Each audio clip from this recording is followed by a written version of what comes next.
Bonjour tout le monde, bienvenue dans ce quatrième épisode sur la suite du Midrash à la chrétienne. Et justement, on va faire une suite sous les premiers mots de la Bible, qui c'est le Barachit, c'est ça? Qui c'est Bereshit. dans un commencement. La dernière épisode, on a vu qu'est-ce que ça veut dire. La première lettre, littéralement, le bête, la maison et tout ça. Et aujourd'hui, on va savoir qu'est-ce que c'est la suite, le Rachit en soi. C'est ce que j'ai compris, oui, hein? oui, et même le Bereshit en soi, hein, Ok. comment on va le découper. Découpons-lui, alors. On va le Faisons- découper. Faisons des ciseaux, On va le mettre jouons dans le avec. mixeur. Bzzz. Il va devenir un nouvel mot chaque fois. Voilà, donc Ah ouais? oui, Ok. oui, parce qu'on va s'amuser. En réalité, c'est un long mot. Bon, il est composé de deux mots, comme C'est on vrai, avait vu, c'est bet vrai. plus reshit. C'est vrai que les verbes dans mon ce sont 3 lettres Oui, puis même maximum. les mots en hébreu sont souvent courts. Celui-là, il est à 6, c'est ça? Et là, il y a 6 lettres. Ok. Donc, dans la Bible, un mot de 6 lettres, enfin, même s'il est composé, Ouais, c'est long. ouais. C'est rare. C'est rare, ouais. Et puis, ce que les Juifs font et qui, pour nous... Nous, on le fait aussi des fois, mais c'est pour s'amuser. Mhm. Comment on appelle ça? Les anagrammes, Je crois. auxquels on prend les... On prend, On met à l'envers. on prend un mot, puis on peut mettre les lettres différemment, et puis on trouve un autre mot. Ouais, même une phrase, ou même Voilà, une idée. et ça, avec l'hébreu, on peut le faire plus que pour le français, Mhm. puisqu'on n'a pas le voyelle. Ah oui. Donc, comme on n'a que les consonnes, on peut encore plus s'amuser, puisque les voyelles, on les rajoute après. Donc, On peut, comme tu as fait pas mal, on change la position du verbe, on découvre un autre verbe. voilà, sont de position dans la Bible. les lettres du mot, on les place un peu différemment, et puis on trouve d'autres significations. Mhm. Et c'est ce qu'on peut faire avec ce premier terme de la Bible. Mhm. Et en fait, c'est un peu le code génétique. Ah. Parce qu'il annonce tout le plan de Dieu. Ok. Donc, Tu peux voir que tu t'es bien amusé avec ça. oui, on peut. Alors là, il faut bien le prendre comme ça. C'est de l'amusement. Mais un amusement sérieux. Hein. Ok. C'est de l'amusement, mais c'est un amusement sérieux. Alors, une fois, j'avais donné ça, et puis une personne, elle s'était sentie tellement mal à l'aise qu'elle a dû Pourquoi? quitter le... Quoi? Elle a dit, oh, non, mais on peut faire des choses comme ça avec l'hébreu et tout ça. Ça l'avait mis vraiment très mal à l'aise. Ce que je peux comprendre. Ouais. Mais après, elle a changé d'avis. Après, elle a trouvé formidable. Mais au premier moment, elle était, mais de quoi tu nous parles? Enfin, voilà. Donc vous allez découvrir, pour ceux qui ne connaissent pas, comment on peut s'amuser avec ça. Donc si ça vous choque, excusez-nous. Mais ça va être amusant. Et alors, ce que je fais là, ce sont les rabbins qui l'ont fait en premier. Hein. Tu n'inventes je n'invente rien. rien. Mais il y a, je crois, 6... j'ai découvert, enfin, c'est gonflé. Parce qu'il y en a certains, c'est les rabbins qui ont déjà découvert. Et les autres, c'est toi qui as Puis, apporté. j'en ai aussi trouvé d'autres. Ok. Et puis, il y en a, ce sont les chrétiens ou les juifs messianiques, mais les rabbins ne veulent pas le voir, et on verra pourquoi. Ça, sûrement, ça doit toucher le Messie. Donc, Oui, ouais. oui, justement. Sûrement quelque chose doit dire, je vais être crucifié contre la croix. Je sais pas. Quand même. Mais c'est le premier que j'aimerais qu'on voit ensemble, celui qui est le plus criant, parce qu'on ne touche pas les lettres, Ok. hein, on laisse comme elles sont, mais on va juste mettre un espace. Ok. Alors, vous avez, si là on enlève l'espace, ça fait bien Bereshit, Oui. bien. Et maintenant, je mets un espace entre les 2 premières lettres et les 4 dernières, Ouais. et je lis Bar Hachit. Ah, shit. Voilà, Bar Hachit. Ok. Et ça signifie un fils, Bar. Ah. Alors, c'est pas le bar pour boire un pot. Oui. Hachit, j'établirai, je Ok. fonderai. Donc, un fils, j'établirai. Waouh. Alors, nous avons ici le programme clair et net de la Bible. Ouais, du Ça, Nouveau Testament même. alors oui, c'est le Nouveau Ouais. Testament qui est déjà annoncé ici. Montre Je qu'il vais avait établir un fils. Il avait un fils, donc déjà, c'est Oui. imagine comme ça. Comment les Juifs voient ça alors? Ils voient le Messie dedans? Ils voient Rien, la dame? non. Ils voient pas un Ils veulent pas le voir du tout. Ah, ça c'est un dessin Non, qu'on ça voit. c'est non, ils voyaient d'autres choses, mais ça non. Ok. Pourtant,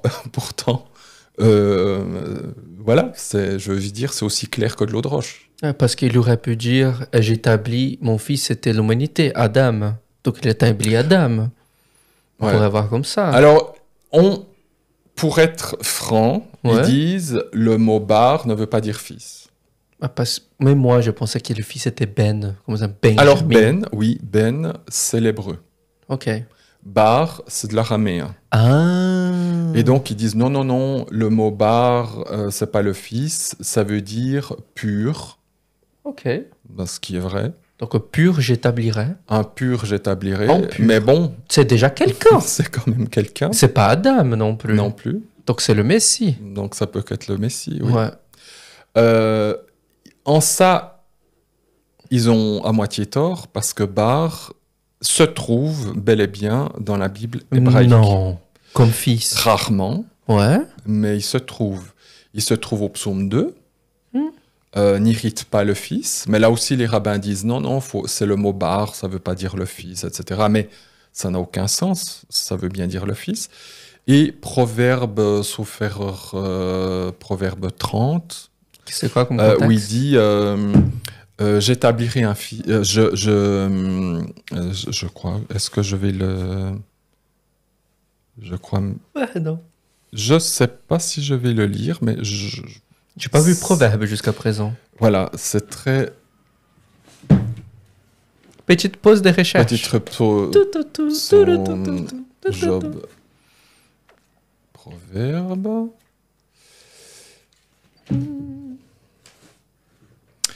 Alors, ah non, c'est 31. Non, 30. Je crois, parole d'Agour. Voilà, oui. Le début du proverbe 30. Qui étant monté aux cieux en est redescendu, qui a jamais recueilli le vent dans ses mains, qui a enserré l'eau dans son manteau, qui a établi toutes les limites de la terre, quel est son nom? Alors moi je pose la question, justement, on pose cette question aux Juifs. C'est qui est monté dans les cieux? Qui c'est qui a recueilli l'eau dans ses mains? Qui c'est qui a créé toutes ces choses? C'est le Seigneur. Oui, c'est Dieu. Ouais. Puis ensuite il a dit, quel sera le nom de son fils? Oh, damn. Oh. Et là, en hébreu, c'est bar. C'est pas ben. Ok. Donc c'est un terme... c'est un terme qui est aussi hébreu. C'est pas seulement araméen. De toute façon, entre araméen et hébreu, on peut longtemps tergiverser. C'est la même langue. Ouais. Hein, donc voilà. Déjà, j'établirai un fils. Un Alors fils, là- j'établirai. Un fils, j'établirai. C'est énorme. Donc c'est une bombe atomique. Hein. Oui, carrément. On explose la C'est porte. Ah oui, Déjà, tout à de fait. tous tes yeux, on explose Tout est la là. chose. Le programme est dit. Comme ça, ils savaient déjà qu'on allait pêcher.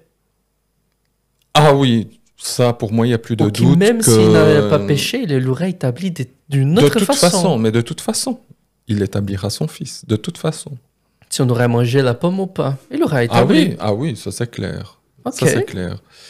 Et ce terme, le terme chiite en hébreu, c'est vraiment posé comme une fondation, hein, quelque chose de pierre angulaire, quoi. C'est quelque chose de, Comme la fondation du monde. on pourrait dire. Il y a Ok. un autre verbe pour ça. Parce hein. qu'il y a dans la Bible, là, j'ai lancé les fondations du monde. Oui, ça c'est un autre verbe. un Il y a autre aussi verbe. yassad qui Ok. est utilisé. Et j'aime pourquoi il y a ce mot bar. Alors, ce que les Hébreux, j'ai envie de dire, les Juifs cachent un peu, c'est pour ça, ce que je comprends pas avec eux, c'est que tout ce qui est de l'écriture, quand ils en discutent, c'est toujours super limpide, profond. Quand ça touche le Messie, tout d'un coup, ça devient obscur. Hmm. Et ce que il y a aussi à dire, c'est quoi la différence entre ben et bar? C'est la voyelle. Alors, Non. il y a le noun puis un Ouais. R, C'est vrai. mais c'est que le mot ben, ça parle du fils en devenir. Ok. Le mot bar, c'est le fils qui est fils. C'est le fils mûr. Donc Benjamin, il était le fils à devenir de Jamin. Benjamin. Ben Yamin. Ça Yamin. veut dire le fils de ma droite. Ok. Mais quand c'est pour ça, on dit c'est de l'hébreu, de l'araméen. Ouais. Mais ce que j'ai aussi découvert dans la théologie juive, c'est que le mot ben, c'est un fils qui devient fils. Le Oui. mot bar, c'est le fils qui est fils. Hmm. Le mot ben, il va devenir héritier. Le mot bar, il est héritier. Ah. Et c'est pour ça que moi, je trouve encore plus explosif que ce soit bien bar, parce que c'est un fils j'établirai. C'est le fils dans toute Sa sa puissance. Dans tout son héritage. Dans tout son héritage. Et qu'est-ce qu'il est dit dans Daniel chapitre 7, verset 13? Je sais pas, parce que je sais pas ça de tête, mon pote. Ben, c'est le passage. Alors, c'est écrit en araméen. Ah! En Daniel? Mais dans Daniel, oui, Daniel, il y a de l'araméen. Il y a des passages en hébreu et des passages en araméen. Et c'est là que nous avons Bar Enoch, le fils de l'homme. Ah. Et c'est le fils de l'homme qui est Jésus, Jésus qui domine sur toutes les nations. Et Jésus s'appelle à lui-même, je suis fils de... Et Jésus dit, alors il disait Ben Adam, en hébreu normal. Mais si Daniel a été inspiré pour ce passage à le mettre en araméen et de dire Bar Enoch, il est en pourquoi? On voit bien que c'est Jésus qui domine sur les nations. C'est le Fils de l'homme accompli qui est dans le plein héritage. Alors que quand Jésus était sur terre, c'était Ben Adam, c'est le Fils en devenir, parce qu'il était en train d'accomplir sa mission. Comment c'est que c'est Ben si le Nouveau Testament a été écrit en grec? Bah parce que Jésus parlait hébreu. Ah. Il parlait aussi araméen. Oui, il parlait les deux. Hein. Okay. Mais ce que nous savons aujourd'hui, avec quasi-certitude, c'est terrible parce qu'il y a 50 ans en arrière, on disait qu'on était complètement fous. Mais bon, voilà. On ne supportait pas de... Il y a 50 ans, 100 ans en arrière, on ne supportait pas de dire que Jésus parlait hébreu. Oui, on sait qu'il parlait araméen, tout grec. Ça. Grec ouais. Tarek, ça c'est grec fou. Ou alors araméen, mais surtout pas hébreu. C'est haine viscérale hein, de se dire que Jésus aurait pu parler hébreu. Aujourd'hui, nous savons que Jésus parlait hébreu quand c'était pour parler religieusement. Quand il était dans la synagogue? À la synagogue ou quand il enseignait. Parce que dans la croix, quand il a dit son dernier mot, c'était en araméen. En araméen. Ouais. Et quand c'est le tous les jours, quand on s'adresse à quelqu'un dans le langage tous les jours, on parlait araméen. Ok. Donc, certainement, quand il enseignait ses disciples, c'était dans l'hébreu. Ah. Donc, il disait Ben Adam, je suis le fils de l'homme. Ok. Mais bien sûr qu'on peut aussi dire Bar Enoch quand c'était dans le langage de tous les jours. Donc, ce terme de Bar Enoch qu'on trouve dans Daniel 7, verset 13, ça montre le Fils accompli, le Fils dans toute sa puissance. Donc, j'établirai un Fils, ça veut dire vraiment le Fils dans son accomplissement. Alors, on a j'établirai un Fils, mais Bar en hébreu, ça signifie aussi blé, et ça signifie aussi pur. Et c'est aussi pour ça que, parce que Ben, ça voudrait dire que fils, mais si Dieu a utilisé Bar, c'est pour aussi dire un fils, un blé, un pur. Pour montrer déjà, donner des indices. Qui ce sera, cette fils qu'il va, pour cette personne, ou c'est pur? Et alors, le mot blé, c'est formidable, non? Parce que Jésus dit dans le Nouveau Testament, Jean 12, versets 23 et suivants, Jésus leur répondit, « L'heure où le Fils de l'homme va être élevé dans sa gloire, » dans ce passage, il parle bien du Fils de l'homme, va être élevé dans sa gloire, est venu. En vérité, je vous le dis, si le grain de blé tombé en terre ne meurt pas, il reste seul, mais s'il meurt, il porte beaucoup de fruits. Donc quand il dit « j'établirai un blé », il parle bien de ce grain de blé qui va mourir, Ouais, qui va être crucifié. crucifié, et qui va porter beaucoup de fruits. Wow. C'est aussi l'homme pur par excellence. Oui. Il n'avait aucune faute et c'est pour ça qu'il a pu être sacrifié pour nous, d'une certaine façon. Exactement. Alors, nous avons dans le psaume 24, c'est à l'Éternel qu'appartient la terre avec tout ce qu'elle contient, le monde avec tout ce qui l'habite, car il l'a fondé sur les mers et affermi sur les fleuves. Ce début du psaume nous rappelle Bereshit bara Elohim, Dieu a créé les cieux et la terre. Ouais. Et après il dit, qui pourra monter à la montagne de l'Éternel? Ça veut dire dans le temple. Hein? Qui pourra se tenir dans son lieu saint, ou même très saint? Qui peut être dans le lieu très saint, dans le lieu saint? Une personne qui n'est pas vue comme faute chez les Lévitiques.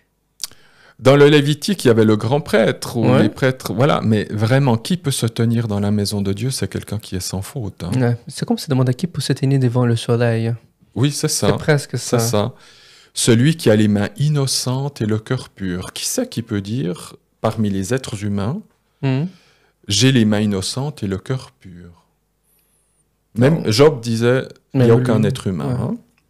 Et c'est que Jésus-Christ qui dit qu'il lui-même pouvait. Donc, Il n'y a que lui. C'est Il y que a la que Bible lui. pointe que le Messie pourrait faire ce Il n'y a type de que le choses. Messie qui est comme ça. Celui qui ne se livre pas au mensonge et qui ne fait pas de serment trompeur. Il n'y a que le Messie. Donc, j'établirai un pur. Ce psaume 24 nous parle du Messie. C'est lui qui est le pur. Est-ce que moi, je pourrais développer le blé en train de dire que du blé, on fait du pain et Jésus-Christ, c'est le Ah pain oui, de la vie. alors si Ça, on veut peut maintenant développer. entrer là-dedans, on Ouais. peut. Moi, je ne vais pas aller plus loin parce ok. que sinon... Non, mais on dans en le finit normal plus. du Midrash, quand je ferai moi-même, je peux aller Tout si à fait, loin comme tout ça. à fait. C'est Ah pas ben, imaginer avec non, d'autres non, non, images. pas du tout. Ok. Parce que quand on parle du blé, dans le Lévitique, le blé, on va le moudre très finement, il va donner du pain, Mhm. et le pain, c'est le symbole de la chair de Jésus, du corps de Oui. Jésus. Donc, maintenant, moi, j'avais pas prévu, mais allons-y. Désolé. J'établirai... non, c'est pas désolé, c'est très bien. J'établirai un fils. On voit bien, ici, j'établirai un fils qui est charnel, qui est humain, qui est... Le blé symbolise le côté charnel de l'homme. Mhm. Donc, on a même une prophétie que ce fils, il va devenir homme. C'est pas juste un fils spirituel, je sais pas quoi. Dans notre chose céleste. Non, non, c'est un ange. Non, non, c'est vraiment, je vais établir quelqu'un qui est devenu du blé. Mhm. Et quand Jésus parle du blé, si le gré de blé, le grain de blé tombé en terre ne meurt pas, ben pour mourir, il faut être humain. Ouais. Donc on voit bien qu'on a tout dans le Lévitique, ce fils qui doit mourir. Wow. Donc oui, donc effectivement, le fils qui va établir sera aussi un être de chair. De chair qui a réussi au était pur, Qui est resté pur. qui est resté pur. Et puis si on Pur met... selon les yeux du Seigneur, on peut. Et, Pas selon- des êtres humains. Ah non, non, selon le standard de Dieu. Et si on reprend l'histoire du blé et de la farine, il ne devait pas y avoir de miel ni de levain. Ouais. Il devait être entièrement pur de ces choses-là. Pétri. Et pétri avec de l'huile. Hmm. Pétri, ça veut dire pleinement du Saint-Esprit. Donc oui, Ah, c'est profond, mon Donc, Seigneur. Les donc, boutiques, c'est toujours plein des symboles. donc Bar Hachit, j'établirai ce fils dans toutes ses dimensions. Donc on a vraiment toute la prophétie, comme tu dis, ça va jusqu'à la fin de l'Apocalypse. Tout le Nouveau Testament est déjà annoncé. Hein, ici. Wow. Même l'histoire de l'humanité. Et ça, c'est que les premières traductions que tu as données jusqu'à Oui, présent. c'est la première. On est en La deuxième, première. Il y a, alors, je l'ai mis ensemble parce que c'est aussi la même chose. Seulement le Aleph, on va le mettre là. Ouais. Bara, Shit, c'est il créa, il fonda. Ah. Parce qu'en réalité, ce Fils, c'est aussi le créateur et le fondeur de toutes choses. Il a tout établi. Ouais, les deux étaient ensemble. Et même Jean Avec son dit... Père, hein, évidemment. Ouais. Mais Dieu, le Père, a donné à son Fils l'autorité de la On création. comprend que les gens disaient qu'il était le Verbe qui va apparaître. Donc C'est ça veut dire que les deux c'est étaient ensemble, c'est carrément. C'est ça. Le Fils et le Père, ensemble, travaillent. Nous avons cette idée dans le Proverbe chapitre 8, où on Ok. parle de la sagesse personnifiée. Ouais. La sagesse, c'est Jésus. Et il est dit, Yahvé m'a acquise, c'est-à-dire la sagesse, dès le début, un commencement, réchit. C'est là où on a le mot réchit, c'est dans Proverbe 8, donc c'est un des passages où on a le mot réchit. La sagesse, c'est-à-dire le Fils, commencement de son chemin longtemps avant ses actions, littéralement, hein, comme je dis. Le Fils, la sagesse, c'est le commencement du chemin de Dieu, de tout ce qu'il a prévu. Wow. Depuis toujours, j'ai été coulé en libation. Je ne vais pas rentrer dedans, mais en fait, ça vient exactement ce qu'on vient de dire. Coulé en libation, ça veut dire que depuis toujours, Dieu savait que son Fils allait être coulé en libation, ça veut dire en sacrifice. Oh là là. Depuis la tête c'est Rosh, ce sont ces trois lettres-là. Depuis la tête, depuis les origines de la terre. Donc, dans le Bereshit, tout ce qu'on vient de dire, en fait, Proverbe 8 le dit, c'est qu'il va établir un blé qui va être sacrifié. Quand il a fermé les cieux, là, moi, j'étais, et j'étais architecte à son côté. Oh. Donc, on revient avec ce qu'on a vu la dernière fois. Le Oui. bête, il faut être deux. Et avec ça, avec le bête, on construit des choses. Et on construit. Oh, mon Dieu, voyez, moi-même, je suis surpris des fois. Donc oui, donc on construit ensemble, Baït, maison, on construit Bana. Hein. Ouais. Donc avec son père, il construit. Il était architecte quand même. Donc Il il ne était pas simplement architecte. était quelqu'un qui était ordonné de faire et il construisait Il avec. construisait. Il Le planifiait. mot architecte, c'est qu'il a les plans, Ouais. c'est lui Qui fait le qui dessin fabrique, qui fait le avec. dessin.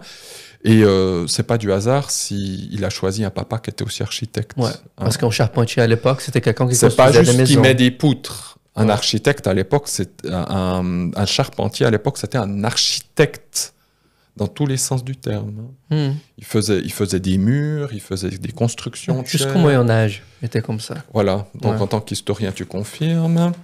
Donc voilà, donc le papa, entre guillemets, le papa éternel de Jésus, il est lui-même est devenu architecte, enfin le fils est devenu architecte, et il a choisi un papa humain qui était aussi architecte. Donc je trouve, C'est mignon. oui, je trouve que Dieu il reste dans son domaine. Il voulait encore des gens qui soient Il dans reste son avec domaine. son caractère. Voilà. Ouais. Et je termine ce premier passage en montrant encore juste. On a vu la dernière fois que la lettre bête, Ouais. ça veut dire dans. Oui, parce que c'était dans la maison. Dans la maison, ça veut aussi dire par ou avec. Donc ça a été utilisé comme des prépositions. Ce sont des prépositions. Et donc, on voit dans Hébreux 1, versets 2, 8 et 10, à la fin de ces jours, il nous a parlé dans un fils, Ah, c'est-à-dire à à travers, travers littéralement. un fils, voilà. Ok. Donc, Bar Hachit, un fils j'établirai, il nous parle dans ce fils-là, hein, qu'il a établi. Vous voyez? Il nous a parlé dans un fils qu'il a établi. Bar Hachit, j'établirai un fils. Si quelqu'un a des doutes que Jésus-Christ n'était pas là au début, Alors, la Bible montre très bien. Moi, je peux rien faire d'autre. Je suis désolé. Hein, voilà. Héritier de tout, par qui, hein, dans qui, aussi il a fait les siècles, les airs ou les mondes. Ah, ouais. Parce qu'en grec et surtout en hébreu, le mot olam, ça veut dire les siècles ou les airs, mais aussi les mondes. C'est un peu, c'est trop long d'en parler ici, mais ça veut dire que le Fils, il a créé l'espace-temps.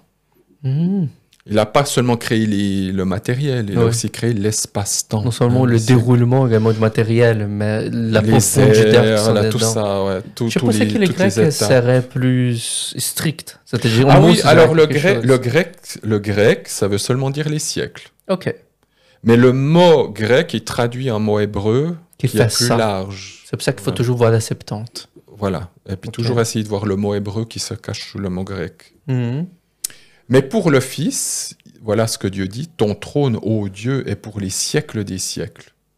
Donc on voit dans ce texte de Hébreu, Dieu, c'est un passage de psaume, hein, mais celui qui a écrit l'Épître aux Hébreux dit, pour le Fils, voilà ce que dit son Père, ton trône, ô Dieu. Son Père dit de son Fils qu'il est Dieu. Ah. Donc on a, alors si jamais on dit, non, dans le Nouveau Testament, on n'a pas de preuve que Jésus est Dieu, vous avez un des passages qui est clair. Hein. Donc ton trône, ô Dieu, est pour les siècles des siècles. Et toi, au commencement... Ah, Berachit là-bas, là. Alors, ce qui est étonnant, c'est que vous avez le commencement au pluriel. Puis on avait vu... Alors, moi, je ne vais pas donner d'explication ici. Mais on avait vu quoi? Dans un commencement de... Un commencement de... Et puis là, on a des commencements. Bon, je laisse ça à Dieu. Seigneur, tu fondas la terre et les cieux sont œuvre de tes mains. Donc, Jésus, c'est celui qui a fondé la terre. Parce qu'ici, il est le Seigneur. Et les deux sont dissociés. Il était là. Tout à fait. Et c'est ce que dit Proverbe. J'étais architecte avec le Père. Et à nouveau, Dieu. Jean, il dit, il était le Verbe. Et, je finis avec ça, voilà, Jean 1, qui est un midrash de Genèse 1, un commentaire. Au commencement, alors, en grec, c'est enarché, c'est au commencement. Carrément. Parce qu'on ne peut pas faire... Si on voulait dire dans un commencement de, en grec, c'est difficile. Ok. Donc, le commencement, en grec, c'est au commencement. Était la parole, et la parole était auprès de Dieu, et la parole était Dieu. C'est qu'au commencement, la parole, c'est Jésus. Et puis, elle était auprès de Dieu, et la parole était Dieu. Donc, la parole était auprès de Dieu, mais en même temps, elle est aussi Dieu. Et je finis avec ça. Quand Jean dit « la parole était auprès de Dieu et la parole était Dieu », dans les targumim, c'est-à-dire dans les traductions araméennes de la Bible hébraïque, quand Yahvé était trop humanisé, parce que Yahvé, tout d'un coup, il peut avoir des jambes, il marche, il mangeait, il mange, il fait plein de choses. Il se voyait. On peut le voir. Il se voyait sans brûler vivant. Eh bien, la traduction araméenne disait « memra », ça veut dire la parole. Ah, ok. Comme ça, elle disait, quand on parle de Dieu, le Dieu invisible, on garde Yahvé. Ouais. Et si on le voyait, on brûlait. Mais voilà, celui-là, si on le voit, on brûle. Et quand ce même Yahvé, Moïse a vu Yahvé, Abraham a vu Yahvé. Abraham a mangé avec Yahvé. Abraham a même mangé. Genèse 18, ils ont même mangé ensemble. Josué a vu Yahvé, Gédéon a vu Yahvé. Enfin, il y a beaucoup de gens qui ont vu Yahvé. Ils ne sont pas morts. Alors, les targumim, c'est-à-dire les traductions araméennes, disent là, c'est une autre sorte de Yahvé. Mais le même Yahvé. Mais c'est le même Yahvé. Mais c'est un Yahvé qu'on peut voir. Et donc, ils ont dit, là, on va traduire par Memra, parole. C'est-à-dire la parole du Seigneur. C'est en réalité... La Torah? D'abord, en réalité, c'est l'ange de l'Éternel. C'est le Dieu avec une forme. Ouais. Et quand Jean dit, au commencement était la Memra, et la Memra était auprès de Dieu, et la Memra était Dieu, il fait référence à ces targumim. Il dit... C'est le Yahvé visible, c'est le Yahvé ange de l'Éternel, c'est le Yahvé Jésus. Et l'introduction de Jean, c'est nous dire, vous imaginez quoi? Le Yahvé qu'on voit, l'ange de l'Éternel, c'est incarné en un homme de chair et de sang. C'est la parole de Dieu qui devient chair et sang. Dieu même qui a créé le monde était là. Il devient comme nous. Et il prend notre identité d'humain et devient juif. Dieu devient juif.